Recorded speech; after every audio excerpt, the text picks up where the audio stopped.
This week, CNN 10's Down the Middle coverage starts with a pair of political stories out of Washington, D.C. First, on Friday, a former U.S. National Security Advisor pled guilty to lying to government investigators. His name is Michael Flynn. He's a retired lieutenant general with the U.S. Army and an expert in military intelligence. Last year, he worked as an advisor on candidate Donald Trump's political campaign, and he served as President Trump's national security advisor early this year.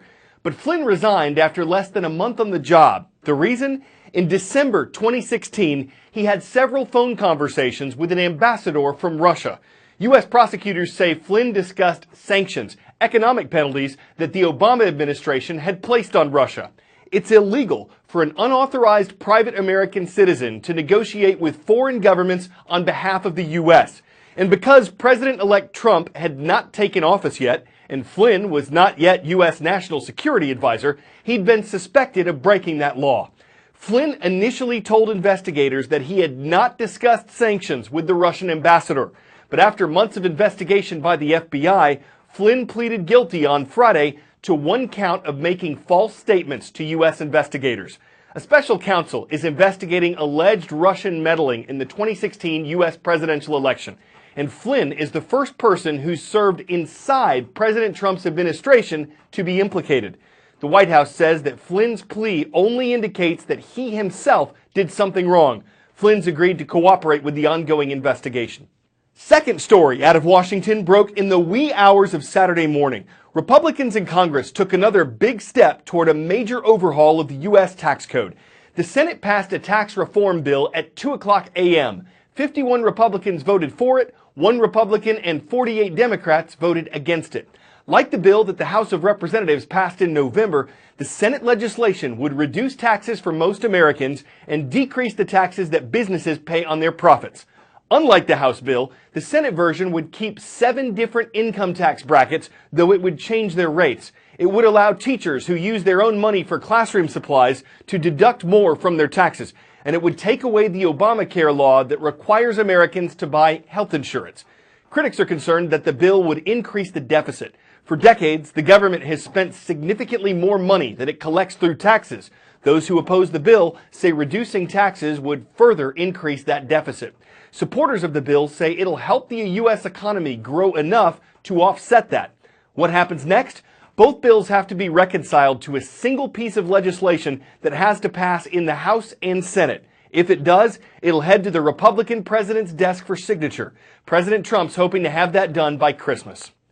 On November 15th, we brought you an in-depth report on modern-day slavery. CNN correspondent Nima El-Bahr traveled with a production crew to the North African nation of Libya.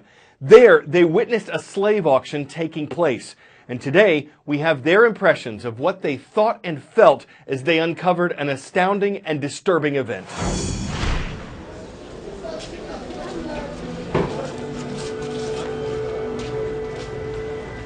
Once we arrived in Tripoli, it was essentially a waiting game. We knew that there were a number of these auctions going on in a variety of different locations, and we knew that they happened once or twice a month. It was, I think, probably the longest few days, among the longest few days of my life, waiting to hear whether this was actually happening. We needed to push to try and get access to those people. There are 1 to 2 of these auctions every month, and that there is one happening in the next few hours. So we're gonna... I don't honestly know what I was expecting going in. I think I couldn't figure out how you could mentally process selling other human beings. And then when we heard them speaking about these people that they were selling as merchandise, it made sense, because you need a certain degree of cognitive dissonance. You have to dehumanize someone. Finally, it's time to move. You still have a job to do, so it distracts you a bit from what you just witnessed. But when we were actually sitting there watching the auction, it felt like everything was going in very, very slow motion. There were all the things that we knew we needed to hit as journalists. Getting him to use the word auction on our audio to confirm that it's an auction. Getting the auctioneer to confirm that they had sold 12 people on that night. Having all of that as evidence.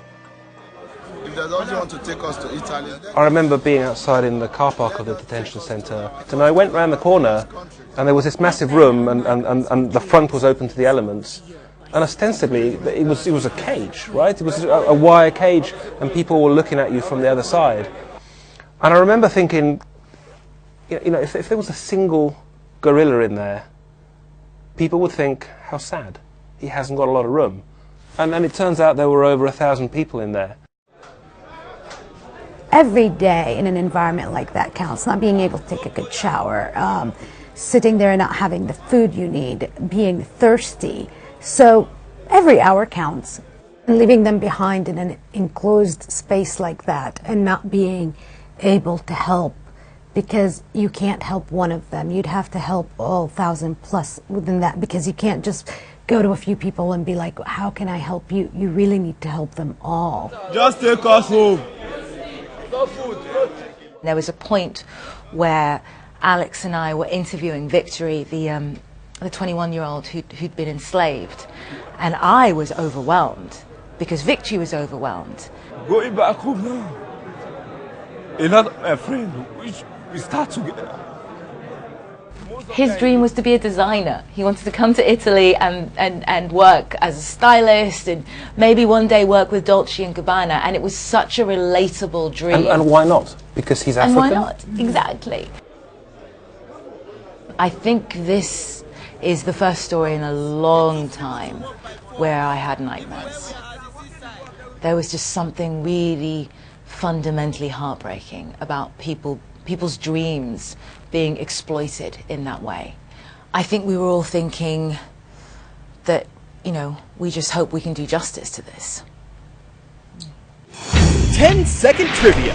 What do Hyperion, Proteus, and Puck all have in common? Are they all comets, elements, moons, or Shakespeare characters?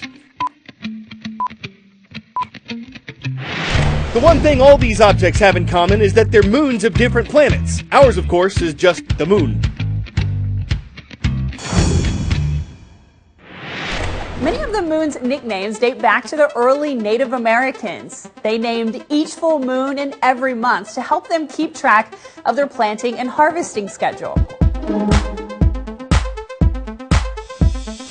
The full moon in April is known as the pink moon, signaling the first appearance of the wild ground phlox, one of the earliest spring flowers. When you have two full moons in a calendar month, the second one is called the blue moon. One of the more notable moons, the harvest moon in October, also known as the hunter's moon or the blood moon. This is when the leaves are falling off the trees and the animals are fat. So this signaled to tribes it was time to hunt all they could to get them through that long winter. And another thing to note is that the moon does not appear pink during the pink moon, red during the blood moon, or blue during the blue moon. The only thing that can really alter the way we see the moon is if there's a lot of dust, haze, ash, or smoke in the atmosphere. The moon can sometimes have an orange or red glow. Well, if you thought our moon looked a little bigger and brighter last night than usual, it's 'cause it was. It was a supermoon, the only visible one of 2017, and it made our planet's natural satellite look 16% brighter and 7% bigger than it normally does. Now for some science. The moon's orbit around the Earth is not a perfect circle, and when the moon's at perigee, its close point, and when it's full, it's considered a supermoon. This happens at new moons too, but you can't see those. Don't shed a tear if you missed last night's supermoon. 2 more of them are expected in January.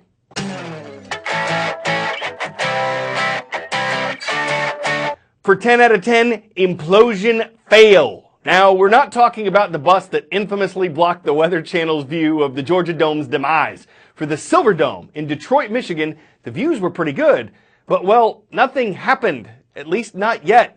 Construction officials say explosives succeeded in breaking the steel beams around the Superdome's upper ring, and they say it will collapse, they just don't know when.